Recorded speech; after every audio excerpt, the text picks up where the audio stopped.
รื่องตีนสุญญากาศครับที่ต้องใช้นะครับก็จะมี1ไดเป่าผม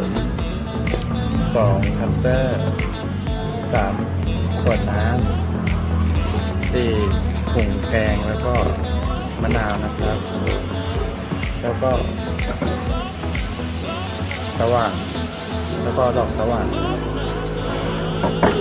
เดี๋ยวเราจะมาเริ่มทำกันเลยนะครับ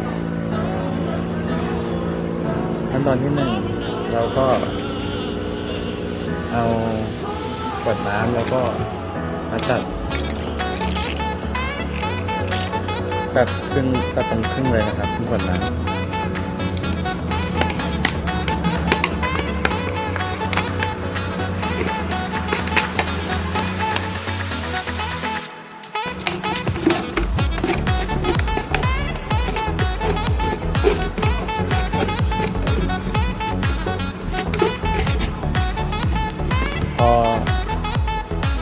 พอเราตัดเสร็จนะครับเราก็จะ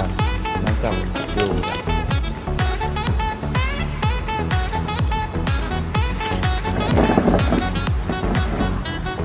ก็รวมไปตรงกลางเลยนะครับ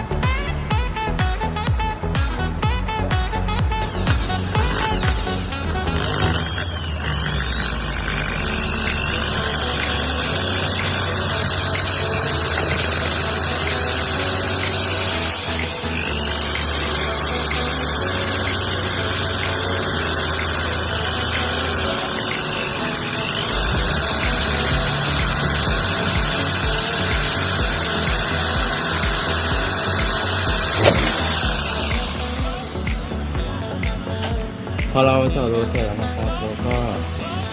ขั้นตอนต่อไปเราก็จะใช้สายยางนะครับที่แล้วก็มาเสียบกับขวดที่เจาะรูไว้ใช้สายยางเสียบลงไปเลยครับเสียบประมาณ1 เซนติเมตรลงไปประมาณ1 เซนติเมตรเดี๋ยวมันจะดูดอากาศออก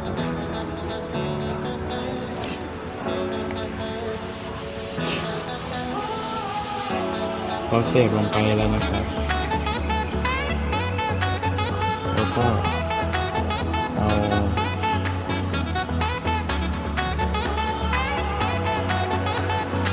มาใส่ครับแล้วก็ผมในลักษณะนี้นะครับแล้วก็เอามะนาวมาใส่ถุงแกงในลักษณะนี้ครับเอาสายยางอีกด้านหนึ่งใส่ลงไปในถุงเลยครับใส่ไม่ต้องมากนะครับแล้วก็พันถุงแกงให้แน่นๆอย่างนี้เลยนะครับ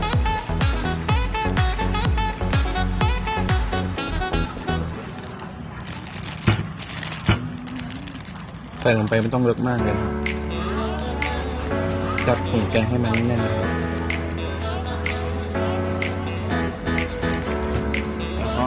ขั้นตอนต่อไปก็คือเปิดเครื่องให้เอาตัดออกให้หมดนะครับ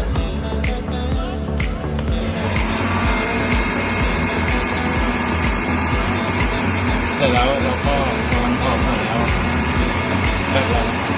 เราก็จะเอาสายยางออกแล้วก็ปิดเครื่อง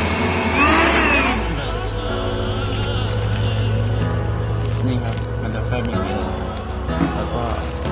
ปัดยาง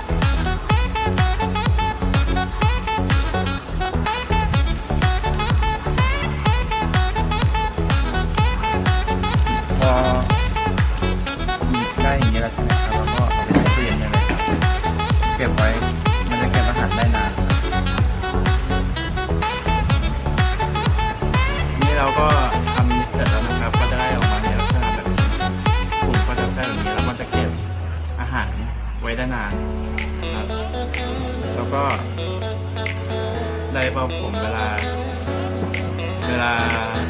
ดูดเวลาที่เราดูดไปนะครับแล้วก็ต้องใช้เวลาดูดเร็วๆหน่อยถ้าใช้เวลาดูดนานมันจะไม่ไดเป่าผมมากนะครับขอบคุณครับ